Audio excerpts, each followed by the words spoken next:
आप सभी भाई बहनों का आध्यात्मिक ज्ञानात्मक चैनल की ब्रह्म मुहूर्त ज्ञान उपदेश कक्षा में एक बार फिर स्वागत है।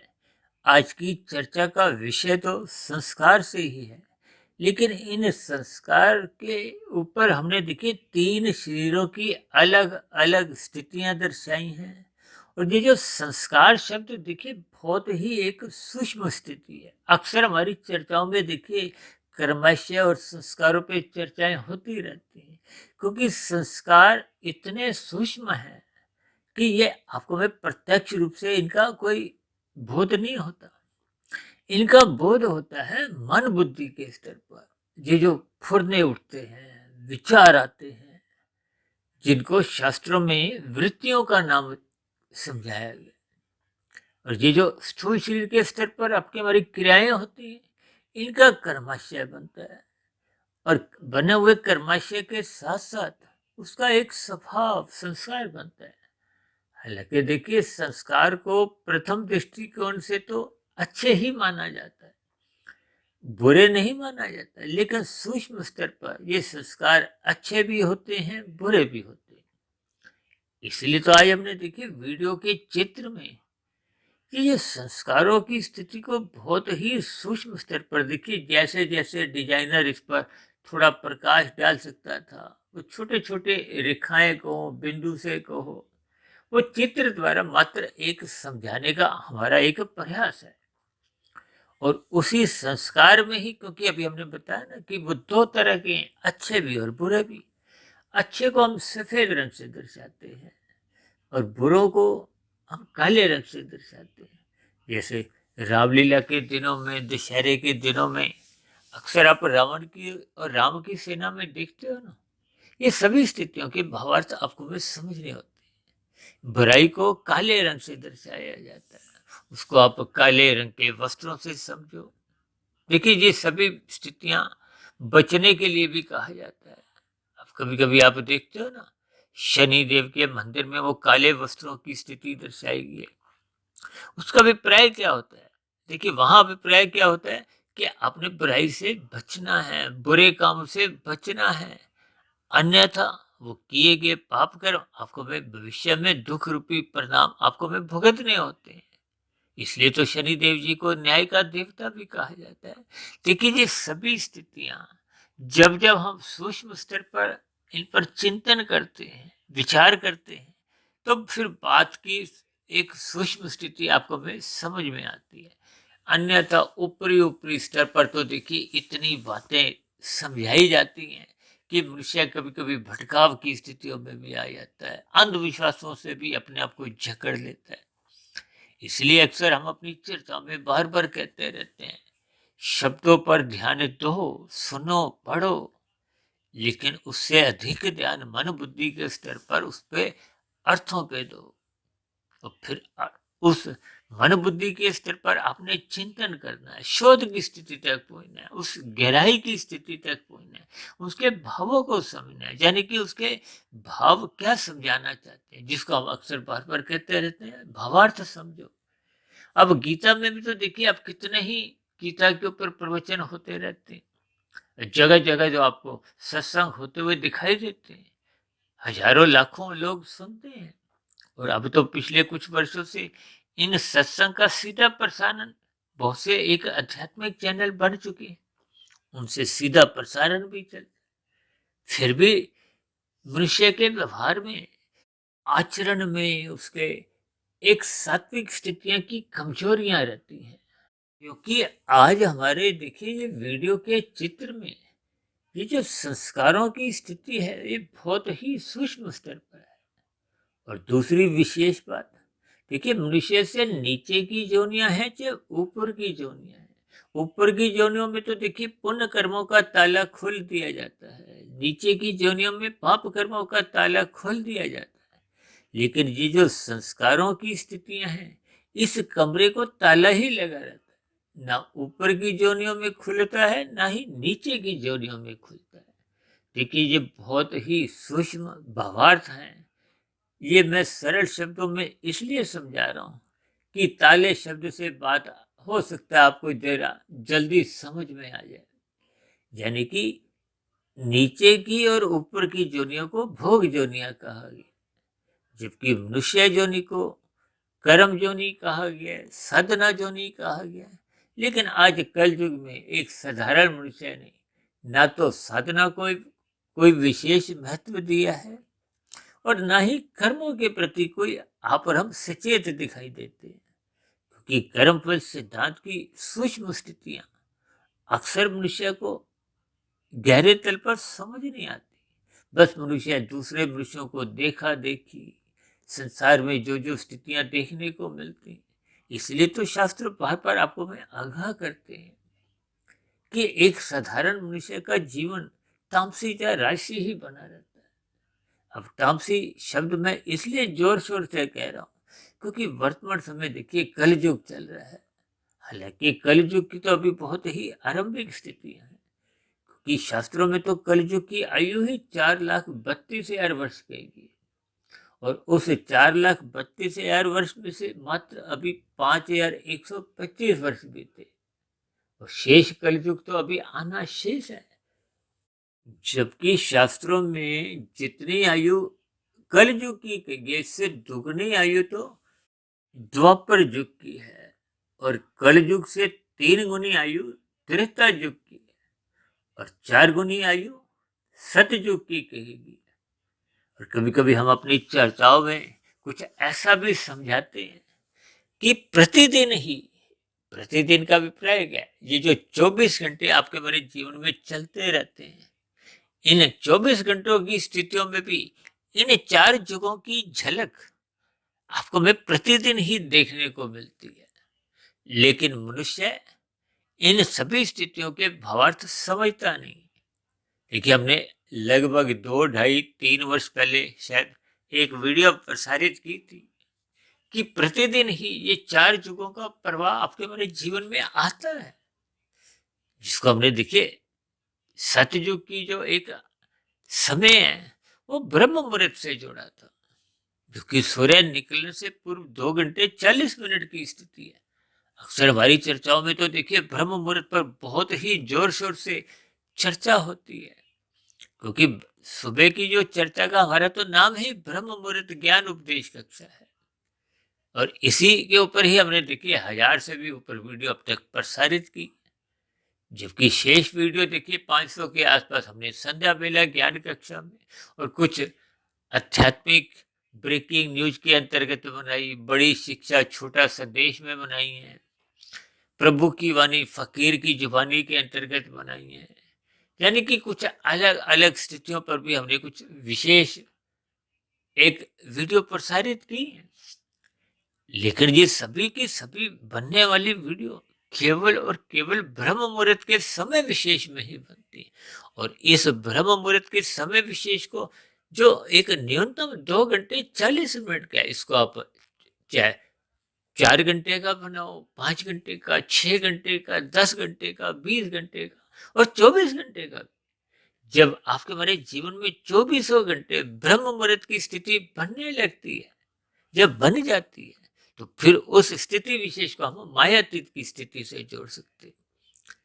अब भाई बहनों को हो सकता है ध्यान हो, कुछ महीने पहले हमने ब्रह्म मुहूर्त को 2 घंटे 40 मिनट, फिर ब्रह्म मुहूर्त को हमने 8 घंटे, फिर ब्रह्म मुहूर्त को हमने 24 घंटे की स्थितियों से इसी दृष्टिकोण से ही जोड़ा था, क्योंकि 24 घंटे के दिन रात हैं, 3 गुणों की स्थितियां नित्य एक प्रवाह में बनी रहती हैं। शाम को सूर्य अस्त होते ही अंधकार में स्थितियां बनती है। देखिए सूर्य के प्रकाश के कारण ही इस भौतिक प्रकृति में आपको दिन रात की स्थितियां देखने को मिलती है, क्योंकि पृथ्वी गोल है। जो हिस्सा सूर्य के समक्ष रहता है उसमें दिन का प्रकाश की स्थिति होती है और जो पीछे की हिस्सा होती है उसमें रात की स्थितियां होती हैं और जो ऊपर नीचे की एक संध्या स्थितियां कुछ होती हैं। देखिए ये बहुत ही सूक्ष्म स्तर पर आपको मैं ज्ञान पूर्वक इन सभी स्थितियों को समझना चाहिए, क्योंकि ज्ञान जितना अधिक गहरे तल पे कारण शरीर में टिकने लगता है, उतना उतना आपके हमारे कारण शरीर में शुभ संस्कार बढ़ते हैं। इसीलिए शास्त्र बार बार कहते हैं ब्रह्म मुहूर्त में उठो, शास्त्रों का स्वाध्याय करो, परमात्मा से जुड़ो, गुरु को सुनो, शास्त्रों को पढ़ो। इन शास्त्रों को पढ़ते पढ़ते उन पर शोध करो, क्योंकि शास्त्रों में एक एक शब्द बहुत ही नपा तुला तोल के कहा गया है, क्रमबद्ध तरीके से कहा गया है। लेकिन मनुष्य इन सभी स्थितियों को बहुत ही हल्के में लेता है। हमने एक बार वीडियो बनाई थी कि हम सतोगुण को, परमात्मा के विषयों को एक पार्ट टाइम के बराबर भी महत्व नहीं देते, जबकि संसार को, रजोगुण को हम अपने जीवन का एक फुल टाइम विषय बनाते हैं। देखिए, यहाँ पर हम अपने बच्चों को देखिए, जीवन के आरंभिक 18, 20, 25 वर्ष कहाँ लगाते हैं? भौतिक शिक्षा के अध्ययन में। आध्यात्मिक ज्ञान को हम कोई विशेष महत्व देते नहीं, जिसके फलस्वरूप आपके बारे कार्य शरीर में कोई अच्छे संस्कार बन नहीं पाते। हो सकता है ऐसी बातें सुनना आपको अच्छा नहीं लगता हो, मुझे भी बोलने में कोई अच्छा नहीं लगता, लेकिन ये एक सच्चाई है। इसको कलयुग का आप प्रभाव भी कह सकते हो, और भोगों के प्रति आपके हमारी जीवन में जो लोलुपता बनी हुई है, कि 24/7 की स्थितियां हम सभी के जीवन में अपना स्थान बना चुकी है। ये 24/7 क्या इशारा क्या है? सातों दिन, 24 घंटे मनुष्य भोग जाता है, और भोग तो देखिए स्थूल शरीर के स्तर पर ही होते हैं। जो उनका हम चिंतन करते हैं, चिंतन का अभिप्राय सूक्ष्म शरीर के स्तर पर होता है। लेकिन ये जो स्थितियां हैं कारण शरीर की, इस कारण शरीर की स्थितियों को मनुष्य मरते दम तक समझ नहीं पाता। और मेरे जीवन में तो कुछ ऐसी स्थितियां महसूस करने में आई हैं कि लगभग 90% से अधिक लोगों को अपने कारण शरीर का कोई बोध ही नहीं, क्योंकि एक साधारण मनुष्य स्थूल शरीर के स्तर पर ही अपना जीवन बिताता है, अपने आप को स्थूल शरीर से ही जोड़ता है। स्थूल शरीर के स्तर पर ही मैं हिंदू हूँ, मैं मुस्लिम हूँ, मैं सिख हूँ, ईसाई हूँ, अलग अलग स्थितियों में अलग अलग भाषाओं के साथ, मैं बीए पास हूँ, मैं एमए पास हूँ, मैं ब्राह्मण हूँ, मैं क्षत्रिय हूँ, वैश्य हूँ, शूद्र हूँ।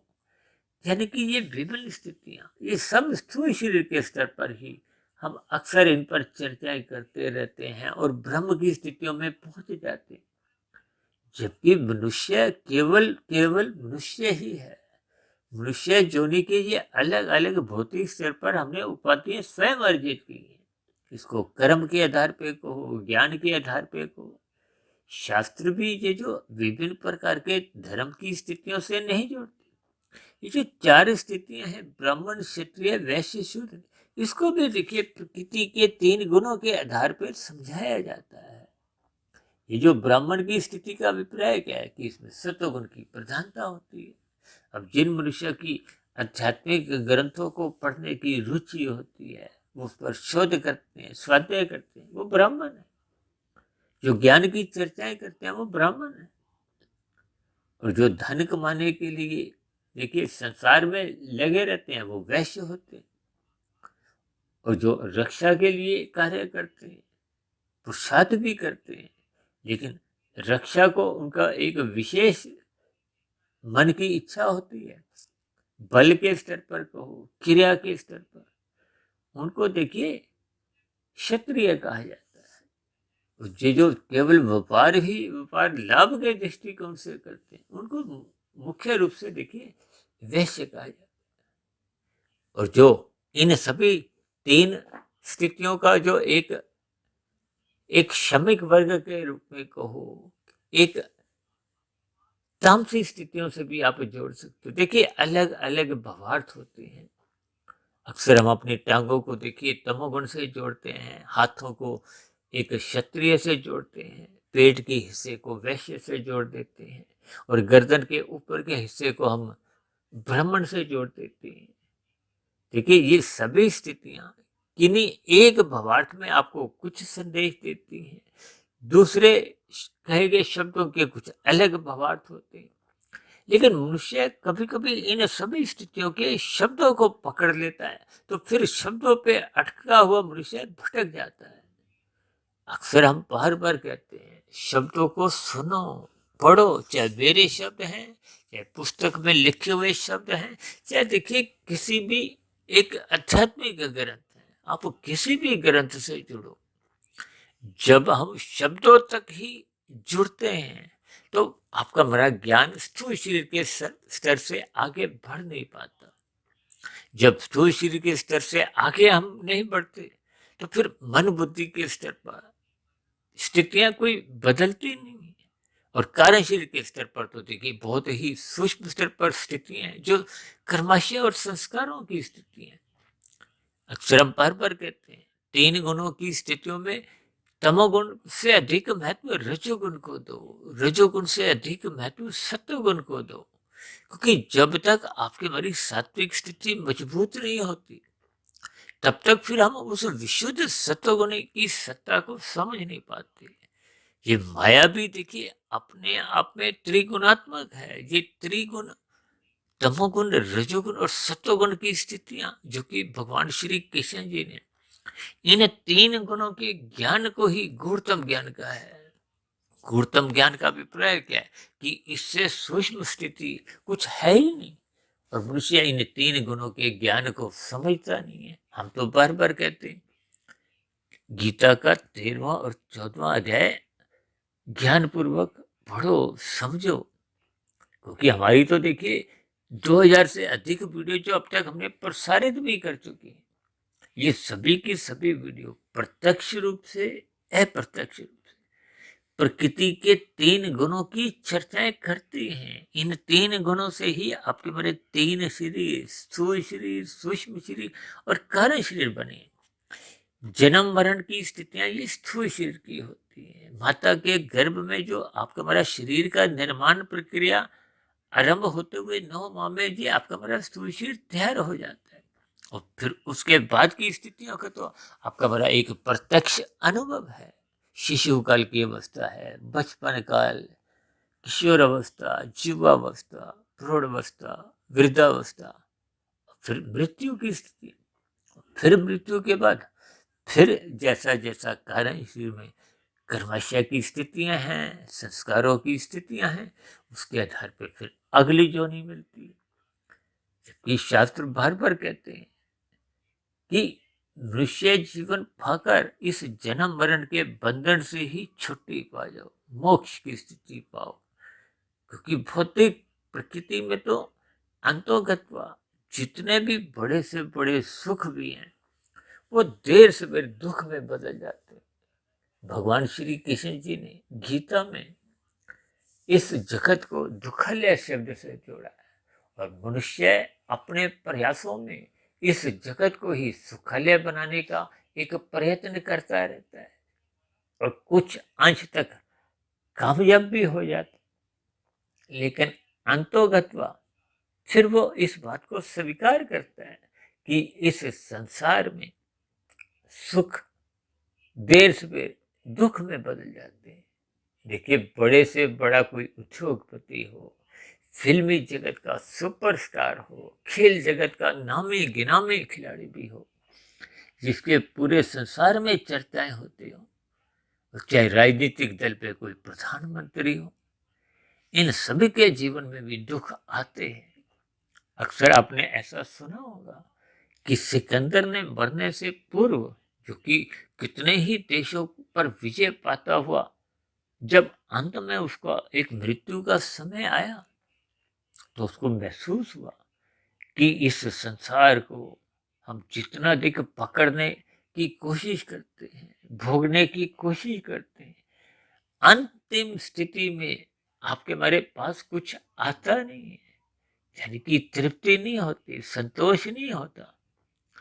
इसलिए उन्होंने अपने अनुयायियों को ऐसा अनुरोध किया कि मरने के बाद मेरे शव यात्रा में मेरे हाथ एक अर्थी के बाहर दिखाए जाए, ताकि ये एक संदेश समाज में जाए कि अंतिम यात्रा में यहाँ पर हम खाली हाथ ही जाते हैं, हालांकि हम देखिए कारण शरीर साथ लेके जाते हैं, सूक्ष्म शरीर साथ लेके जाते हैं, लेकिन ये एक सूक्ष्म स्थितियां आपको हमें समझनी होती है।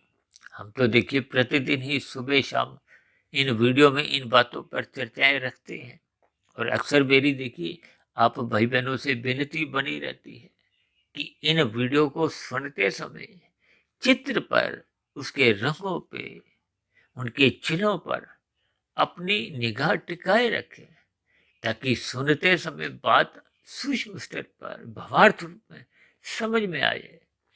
क्योंकि ज्ञान जितना जितना कारण शरीर में टिकता जाता है, रुकता जाता है, वो टिका हुआ ज्ञान ही आपके हमारी दिनचर्या में परिवर्तन लाता है। देखिए जब तक परिवर्तन मन बुद्धि के स्तर पर दिखाई नहीं देता, तो फिर स्थितियां बदलती ही नहीं है। स्थूल शरीर के स्तर पर तो विभिन्न प्रकार के कर्म कांड जीवन भर हम देखते रहते हैं, करते भी हैं, लेकिन आपके हमारे जीवन में फिर बदलाव की स्थितियां बनती नहीं है। अब यूं तो देखिए शमशान घाट में भी आपका हमारे मन में क्षणिक वैराग्य जगता है। कुछ क्षण आपको हमें महसूस होता है कि मेरी भी मृत्यु आ जाएगी, लेकिन वो अगले ही कुछ क्षण में वो बात हम भूल जाते हैं। शमशान घाट में 5-10 मिनट के लिए ये वैराग्य जगता है, फिर वहां से जैसे ही हम अपनी स्कूटर गाड़ी स्टार्ट करते हुए बाहर निकलते हैं, तो एक लाल बत्ती हरी बत्ती पार करने के बाद ही लगभग मनुष्य उसे लिए गए ज्ञान को भूल जाता है, फिर अपनी दिनचर्या में संसार में खो जाता है, और फिर जो जो स्थितियां वो छोड़ के आया होता है, फिर उन्हीं स्थितियों पर पुनः लौट आता है। ये एक सच्चाई है।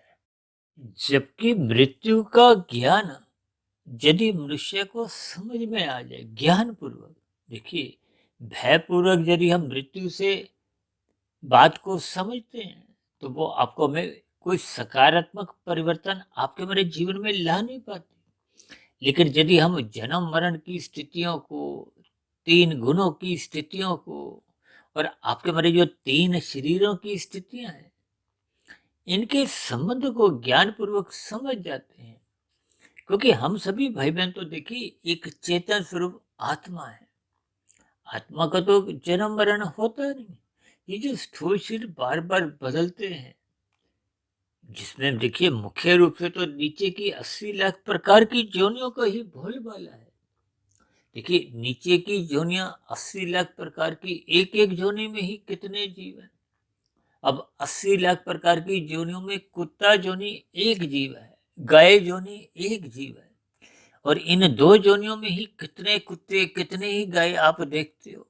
तो फिर ये आत्मा तो देखिए अनंत है, भले ही निश्चित है, लेकिन आपके हमारी गणना में नहीं संभव। इन सभी स्थितियों के पीछे का कारण क्या है? वो आपका हमारा कर्मश्य है, आपके हमारे संस्कार। देखिए संस्कारों को ही आज हमने विशेष स्तर पर इसलिए महत्व दिया है, क्योंकि सारी स्थितियां तो संस्कारों से ही आरंभ होती है। आपके हमारे जीवन के लगभग 90-95% कर्म वो बने हुए संस्कारों से ही सहज ही आपकी दिनचर्या का हिस्सा बनने लगते हैं। ये जो आज हमने काले रंग का बहुत बड़ा जो एक तीर ऊपर की दिशा में दर्शाया, हालांकि हमारे देखिए जब भी वीडियो के कुछ नाम होते हैं, छोटे अक्षर नीचे दिखाए जाते हैं, जबकि आज हमने देखिए छोटे अक्षर सूक्ष्म शरीर बाएं तरफ दिखाया है, और सूक्ष्म शरीर में भी हमने देखिए बहुत ही सूक्ष्म स्थिति दो अलग अलग रंगों की स्थितियां दर्शाई हैं। जबकि दाएं हाथ में हमने देखिए स्थूल शरीर को बहुत बड़ा काले रंग से दर्शाया। इसके पीछे का कारण एक ही है, वो जो दाएं हाथ में हमने बहुत बड़ा काले रंग का तीर दिखाया है, ये बहुत बड़े काले रंग का चौड़े रंग का तीर इसी बात का घोतक है, प्रतीक है, इशारा करता है कि मनुष्य के कारण शरीर में बुरे संस्कार जो बने होते हैं, वो तूफानी वेग से आते हैं। देखिए बाएं हाथ में तो हमने जो एक शुभ संस्कारों से जो छोटे छोटे सफेद दो तीर दिखाए हैं, एक ऊपर की दिशा में और एक पुनः वापस लौटते हुए, इनके भी अभी हम थोड़ा एक प्रकाश डालते हैं। पहले हम ये मोटे तीर का अर्थ समझ लेते हैं। देखिए ये जो बुरे संस्कार हैं, ये इतने तूफानी वेग से आते हैं कि ये मन बुद्धि के स्तर पर रुकते नहीं है। देखिए, ये तीन शरीरों की स्थितियां क्या है जो आपको हम बाहरी स्तर पर देखते हैं, ये तो स्थूल शरीर है, क्रियाएं तो यही करता है, कानून का पालन करना भी इसी स्थूल शरीर का ही एक धर्म होता है। जो आपका हमारा कर्माशय बनता है वो भी स्थूल शरीर के आधार पे ही बनता है। यदि हम कानूनों का पालन नहीं करते तो दंड स्थूल शरीर को मिलता है। जो हम पाप कर्म पुण्य कर्म करते हुए दिखाई देते हैं, इनका भी कर्माशय स्थूल शरीर के स्तर पर ही बनता है। ये जो मन बुद्धि के स्तर पर, ये तो देखिए हमारा आपका चिंतन है। चाहे हम विषयों का चिंतन करें, यानी कि संसार का चिंतन करें, चाहे परमात्मा का चिंतन करें, शास्त्र बार बार कहते हैं ये रजोगुण और तमोगुण ये बंधनदायक है, जबकि सतोगुण मुक्तिदायक है। और ये जो सात्विक स्थिति मजबूत मनुष्य की बिना सत्संग के हो नहीं पाती। जबकि शास्त्रों में तो देखिए बेमन से किए गए सत्संग का भी कोई निंदा नहीं है, उसकी भी प्रशंसा की गई है। क्योंकि अधिकांश मनुष्य आरंभिक स्तर पर तो देखिए स्थूल शरीर के स्तर पर ही सत्संग करते हुए दिखाई देते हैं, मन में कोई श्रद्धा नहीं होती। ऐसी स्थितियां देखिए राजसी स्तर पर होती हैं। अब तमोगुणी मनुष्य तो देखिए सत्संग ही नहीं करता, वो तो सत्संग से सात्विक स्थितियों से दूरी बनाता है, तभी तो उसके जीवन में अज्ञानता बनी रहती है। ये जो काला रंग हम बार बार दर्शाते हैं, ये तामसी स्थिति है, बुरे संस्कार की तामसी स्थितियां हैं। अब बुरे संस्कार जब तूफानी वेग से आते हैं, क्योंकि बहुमत किनका है कारण शरीर में बुरे संस्कारों का। अब बुरे संस्कार देखिए तूफानी वेग से आते हैं तो ये मन बुद्धि पर विचार नहीं करने देते। ये जो बलात्कार हत्या जैसे जो एक जघन्य अपराध है, ये मोटा तीर उन्हीं दो एक पाप कर्मों को एक विशेष रूप से दर्शा रहा है। यानी कि जितनी भी बुराइयां हैं पाप कर्म हैं, वो मन बुद्धि के स्तर पर रुकते ही नहीं है, वो सीधा स्थूल शरीर के स्तर पर पाप कर्म करवा जाती है। इसलिए आज हमने ये मोटे एक काला रंग का तीर दिखाया है। जबकि मन बुद्धि के स्तर पर ये जो हमने सूक्ष्म शरीर पर छोटे छोटे दो तीर लगाए हैं, हालांकि इससे और छोटे तीर लगाने पे थोड़ी बात समझाने में हमें मुश्किल आ सकती थी, इसलिए हमने थोड़ा बड़े आकार में दिखाया। जबकि छोटे छोटे तीर तो देखिए मन में आपके मेरे अच्छे काम करने की, परोपकार के कार्य करने की कुछ ना कुछ परिस्थितियां बनती रहती हैं मन के स्तर पर। लेकिन स्थूल शरीर के स्तर पर पहुंचे बिना ये मन से ही फिर पुनः वापस लौट आते हैं, क्योंकि ये कमजोर होती है। देखिए दाएं तरफ हमने एक मजबूत स्थिति दर्शाई है, एक बुराई से दर्शाया, जबकि अच्छी स्थिति को, क्योंकि कमजोर संस्कार का अभिप्राय क्या है। अब इस बात को भी आप एक उदाहरण से समझिए। जैसे आजकल देखिए संसद में या राजनीतिक दलों की स्थितियों पर अक्सर आप और हम चर्चाएं करते रहते कि इस दल की संसद में प्रधानता है, जिस दल का प्रधानमंत्री होता है, जिनकी देखिए बहुमत होता है संख्या के आधार पर। ठीक इसी तरह आपके मेरे कार्यशैली में जिस दल की प्रधानता होती है, यानी कि तीन गुण तमोगुण रजोगुण और सतोगुण, इन तीन गुणों में जो सा गुण प्रधान होता है, क्योंकि हमने देखिए संस्कार में काले रंग की एक थोड़ी उससे अधिकता दिखाई है।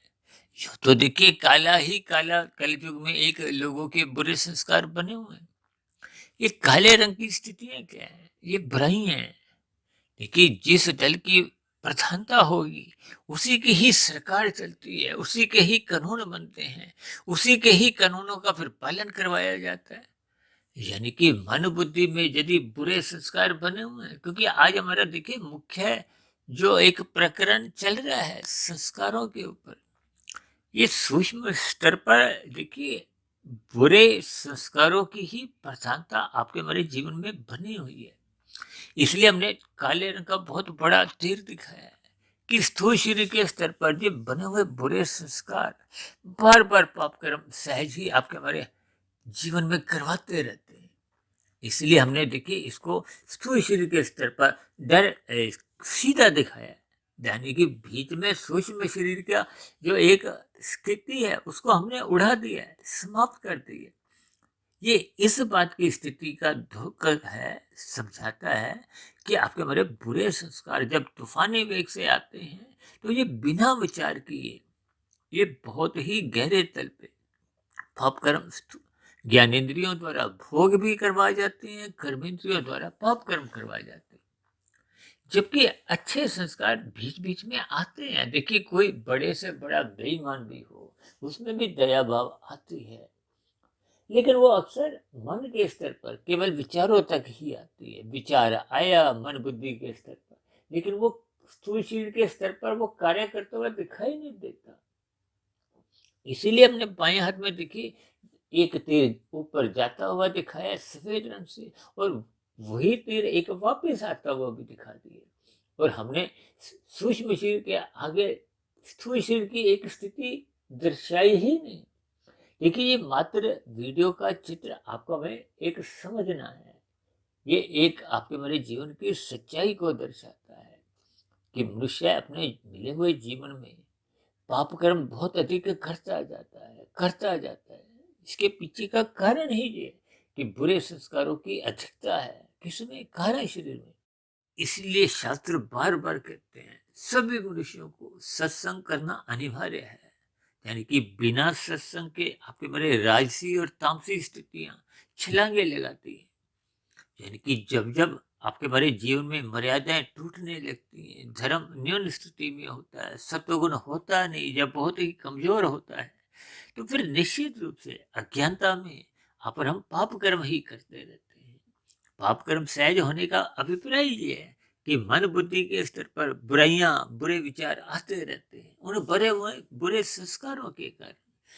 देखिए कलयुग में अधिकांश जन्म लेने वाले आत्माएं ये नीचे से उन्नति करते करते, देखिए जब नीचे की योनियों में मनुष्य जाता है, मनुष्य का भी प्राय देखिए जब मनुष्य योनि में आप और हम मर जाते हैं तो अंतिम स्थिति में जैसा जैसा कर्माशय बढ़ चुका होता है, साधारण परिस्थितियों में तो हम कह देते हैं कि अमुक अमुक व्यक्ति का स्वर्गवास हो गया, यानी कि उसकी एक सदगति हुई है। स्वर्ग का अभिप्राय विशेष प्रकार की एक सात्विक स्थितियों से है, सुखों से भी लिया जाता है। हालांकि स्वर्ग और नरक के अलग अलग भावार्थ हैं जो हम समझाते रहते हैं, अन्यथा एक साधारण मनुष्य इन दो शब्दों पे भी अटक जाते हैं। देखिए हम सभी भाई बहनों को अपने मिले हुए जीवन में ज्ञान में स्थिति से अपने आप को स्थित करना चाहिए, ब्रह्म मुहूर्त में उठना चाहिए, क्योंकि जब तक बुरे संस्कार समाप्त नहीं होते, जो अभी हम कह रहे थे ना कि कलयुग में अधिकांश आत्माएं वो बुरे संस्कार लेकर ही जन्म लेती है। इसका कारण यही है कि नीचे की योनियों से जब आपके हमारे पाप कर्म घटते घटते वो पुण्य कर्म के बराबर हो जाते हैं तो आपकी हमारी पात्रता पुनः मनुष्य योनि की बन जाती है। भले ही लाखों करोड़ों अरबों खरबों युग बीत जाते हैं, जन्म बीत जाते हैं, ये बातें समझने में बहुत ही सरल दिखती हैं, लेकिन ये शास्त्रों का जो एक कर्मफल सिद्धांत के अंतर्गत स्थितियां हैं। अब किसी के देखिए 20% पुण्य कर्म है, 80% यदि पाप कर्म है, तो उसको बहुत ही नीचे की योनियों में जन्म मिलता है, क्योंकि मनुष्य योनि का जन्म तो तभी मिलता है जब पुण्य कर्मों की कम से कम संचित कर्मों में 50 या अधिक प्रतिशत का अनुपात हो। यदि ये अनुपात घट जाता है तो पाप कर्मों की अधिकता होती है।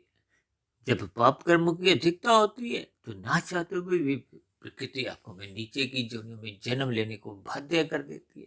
अब नीचे की योनियों में, अब उदाहरण के लिए किसी के देखिए 20% पुण्य कर्म है, 80% पाप कर्म है, तो जो बीच का जो 60% के अतिरिक्त पाप कर्म है, यानी कि नीचे की योनियों में वो 80% के पाप कर्म घटते घटते चाहे लाखों करोड़ों अरबों कितनी भी योनियां में जन्म लेना पड़े, वो जब तक घट घट के 80% से 20% पर नहीं आ जाते तब तक पुनः मनुष्य योनि नहीं मिलती। उस मनुष्य योनि को देखिए आप और हम बहुत ही हल्के में लेते हैं, सत्संग नहीं करते, ब्रह्म मुहूर्त में सोए रहते हैं, विषय भोगों का संग करने के लिए पाप कर्म करने से भी हिचकते नहीं, चूकते नहीं, जिसके फलस्वरूप आपका हमारा कर्माशय बिगड़ता जाता है। इसलिए हम सभी भाई बहनों को इन संस्कारों की और कर्माशय की स्थितियों को समझना होगा। यानी कि कारण शरीर, जो कि आपके हमारे शरीरों का एक मूलभूत आधार है। देखिए, जैसे स्थूल शरीर के स्तर पर जो रोग होते हैं, उसके पीछे का कारण आपका हमारा बिगड़ा हुआ कुछ ना कुछ भोग रूपी कारण ही होता है। देखिए, स्थूल शरीर के स्तर पर जब जब रोग पनपते हैं, जन्म लेते हैं, इसके पीछे का कारण क्या है कि भूतकाल में हमने जो अपनी दिनचर्या बिगाड़ी थी, अमर्यादित विषय भोगों का संग करते हुए, देखिए ये सभी स्थितियां आपको में ज्ञानपूर्वक समझनी होती है। इसका नाम ही कारण शरीर इसलिए रखा गया है, ताकि इस कारण को हम समझें। ये 84 लाख प्रकार की योनियां मात्र एक कार्य है। अब कारण शरीर में जैसी जैसी स्थितियां बन देती हैं। देखिए, एक हमने वीडियो बनाया था लगभग 3 घंटे का, मनुष्य के मरने के बाद का अगला जन्म। उस वीडियो विशेष में ये कर्माशय संस्कार, यानी कि इन बने हुए संस्कारों से ही मन बुद्धि में फुर्ने उठते हैं। वो उठे हुए फुर्ने ही स्थूल शरीर के स्तर पर क्रियाएं करते हैं, कर्म करते हैं, पाप कर्म करते हैं। इन सभी स्थितियों को आपको में ज्ञान पूर्वक समझना चाहिए। ये जो आज हमने 2 तीरों का सहारा लेते हुए बात को थोड़ा और इस पर एक विस्तार से समझाने का इसलिए प्रयास किया है, ताकि हम सभी भाई बहन सचेत हों, सतर्क रहें, सावधान रहें, ताकि आपके हमारे जीवन में छोटे से छोटा पाप कर्म भी होने ना पाए। ये जो 4 पुरुषार्थ हैं, धर्म अर्थ काम मोक्ष, क्योंकि पाप कर्म कब होते हैं? जब मनुष्य का अर्थ बिगड़ जाता है, काम बिगड़ जाते हैं। ये अर्थ और काम को ही धर्म की 4 दीवारी के भीतर रखना अनिवार्य है। और धर्म तभी बन पाता है, तभी प्रथम स्थान पे टिका रहता है, जब हम श्रद्धा पूर्वक सत्संग करते हैं। देखिए, श्रद्धा पूर्वक किए गए सत्संग को भी मात्र 1% की सफलता समझो। और जो भाई बहन देखिए श्रद्धा पूर्वक सत्संग अभी करना आरंभ ही नहीं किया, उनकी तो सफलता 1% की भी मेरे दृष्टिकोण से संभव नहीं है। देखिए, ये बात हो सकता है अच्छी सुनने में नहीं लगती, लेकिन ये एक सच्चाई है। स्थूल शरीर के स्तर पर किया गया श्रद्धा पूर्वक सत्संग 1% की सफलता है। फिर मन बुद्धि के स्तर पर उस पर आपको में चिंतन करना होता है। जब चिंतन होना आरंभ हो जाता है, तो फिर मन बुद्धि के स्तर पर सात्विक स्थितियां मजबूत होने लगती हैं। तो ये 10% की सफलता समझी जाती है। फिर ये निरंतर जब हम ब्रह्म मुहूर्त में इन सभी स्थितियों पर मंथन चिंतन निरंतर करते रहते हैं, तो ये 10 से 12 15 20 30 40, जब तक ये 100% कार्यशील की स्थितियां नहीं बनती, यानी कि ये एक लंबी प्रक्रिया है। अक्सर हम कहते हैं ना कि बुरा संस्कार मिटाने में, अच्छा संस्कार बनाने में ये पूरा जीवन, जिसको आप और हम बहुत बड़ा समझते हैं, ये पूरा जीवन भी बहुत छोटा पड़ जाता है। कभी कभी देखिए, किसी ने कोई सिगरेट छोड़नी हो, शराब पीनी छोड़नी होती है, अब इसको छोड़ने के लिए मनुष्य का पूरा जीवन लग जाता है, कितने प्रयास करने पड़ते हैं, जबकि बिगड़ने में कोई लंबा समय नहीं लगता। अब किसी ने देखिए हल्के में ही किसी ब्याह शादी में सिगरेट या शराब का एक सेवन किया, हल्केपन में लिया, उसको दोबारा पीने की इच्छा जागी, तो फिर वो संस्कार धीरे धीरे मजबूत बनता है। देखिए, आरंभ होता है बुरी आदतों से, फिर उनको जब हम पुनरावृत्ति करते हैं, तो वो धीरे धीरे स्वभाव मन बुद्धि के स्तर पर बनने लगता है। जब मन बुद्धि में भी उसका चिंतन पुनः भोगने का निरंतर बना रहता है, सुशील के स्तर पर हम भोगना आरंभ कर देते हैं, तो फिर ये बहुत जल्दी बुरे संस्कार कारण शरीर में बन जाते हैं। यानी कि स्थूल शरीर, सूक्ष्म शरीर और कारण शरीर पे बहुत जल्दी ये स्थितियां बनती हैं, जबकि अच्छे संस्कार बनाने में ये स्थितियां बहुत ही धीरे धीरे होती हैं। देखिए, जैसे सफेद रंग धीरे धीरे असर दिखाता है, और काला रंग तो पहले ही क्षण बुरा प्रभाव अपना दिखाना आरंभ कर देता है। इसलिए हम सभी भाई बहनों को बुराई से बचना होगा। ये जो दाएं हाथ में मोटे काला तीर है, इस बुराई से बचने के लिए श्रद्धा पूर्वक सत्संग करना होगा, मनन करना होगा, ताकि कार्यशील में शुभ संस्कार बने। देखिए, शुभ संस्कारों से फिर मन बुद्धि में भी अच्छे अच्छे विचार आते हैं, शुभ मन में स्मृतियां जागती हैं, फिर वो शुभ विचार ही आपको हमें शुभ कर्मों में लगाते हैं। तो इस निरंतर प्रक्रिया में जब हम अपना जीवन बिताने लगते हैं, अनुशासित दिनचर्या रखते हैं, ब्रह्म मुहूर्त में उठने लगते हैं, रात को मौनात्मक स्थितियों से बचने के लिए जल्दी सोने लगते हैं, तो निश्चित रूप से आपके हमारे जीवन में एक संतुलन बना रहता है। अनुशासित जीवन जीते जीते फिर आपके हमारे कार्य शरीर में शुभ संस्कार बनना आरंभ हो जाते हैं। जब शुभ संस्कार बनना आरंभ हो जाते हैं तो वो पहले के बुरे बने हुए संस्कारों को कमजोर करते हैं, समाप्त करते हैं। और जैसे जैसे बुरे संस्कार समाप्त होते जाते हैं, शुभ संस्कार बनते जाते हैं, तो कार्यशील क्रमशः शुद्ध होता जाता है। शुभ कार्यशील होते होते वो आत्मा के ऊपर जो अज्ञानता की स्थितियां थी, आवरण थी, कार्यशील की बुराई रूपी एक परछाई थी, वो हटने लगती है। आत्मा तो पहले से ही चेतन तत्व है, ज्ञान स्वरूप है, वो पुनः अपनी मूल स्थिति में लौटने लगती है। आत्मा और परमात्मा का तो पहले से ही सजातीय संबंध है, तो फिर उतने उतने अंश में परमात्मा से एक सुमुखता बनती जाती है, परमात्मा का आनंद मिलता जाता है। ये सभी स्थितियां क्रमबद्ध तरीके से आपके हमारे जीवन में अपने आप ही बनते जाती हैं। लेकिन हम सभी भाई बहनों को इस दिशा की ओर अपना एक आरंभ करना होता है, श्रद्धा पूर्वक सत्संग करने से। तो ऐसी सभी शुभ स्थितियां हम सभी भाई बहनों के जीवन में भी बनना आरंभ हो। इन सभी शुभ स्थितियों के लिए, शुभ संस्कार बनाने के लिए मेरी ओर से आप सभी भाई बहनों को बहुत बहुत शुभकामनाएं। अब चर्चा विशेष को यहीं विराम देते हैं। शाम को फिर मिलते हैं संध्या बेला ज्ञान कक्षा में। तब तक आप अपने आध्यात्मिक मित्र सुधीर भाटिया फकीर को इजाजत दें। फिर भी वीडियो संबंधित आपके मन में कोई प्रश्न उठ रहा हो, कोई वीडियो संबंधित बातें आपको समझ नहीं आई हो, या चित्र में जो जो स्थितियां हमने दर्शाई हैं उसका पूर्ण ज्ञान लाभ आपको नहीं मिल पा रहा हो, तो मेरी आप सभी भाई बहनों से बेनती है कि इन बनी हुई वीडियो से संबंधित आपके मन में जैसा जैसा कोई प्रश्न उठ रहा हो, जब मेरी कही गई बातें आपको आधी अधूरी लगती हो, आपको मेरी इन बोली गई शब्दों पर किसी प्रकार की कोई आपत्ति हो, शिकायत हो, तो आपका प्रश्नों के साथ साथ आपकी आपत्तियों का, शिकायतों का भी नीचे दिए गए कमेंट्स बॉक्स पर सदा ही स्वागत है। और यदि ये बनी हुई वीडियो आपका मार्गदर्शन करने लगी हो, आपके दिनचर्या व्यवस्थित संतुलित करने लगी हो, परमात्मा में प्रीति जगने लगी हो, तो आप सभी भाई बहनों से मेरी विनती है कि इन बनी हुई सात्विक वीडियो को अधिक से अधिक भाई बहनों में शेयर करते हुए समाज में सतोगुणी वातावरण बनाने में अपना अपना सहयोग दें, ताकि समाज में भाईचारा, प्रेम मोहब्बत बनी रहे, एक संघर्ष की स्थितियां, लड़ाई झगड़े की स्थितियां समाप्त हों। अब चर्चा विशेष को यहीं विश्राम देते हैं। आप सभी भाई बहनों का भी इस चर्चा विशेष को ध्यानपूर्वक, धैर्यपूर्वक सुनने के लिए बहुत बहुत धन्यवाद।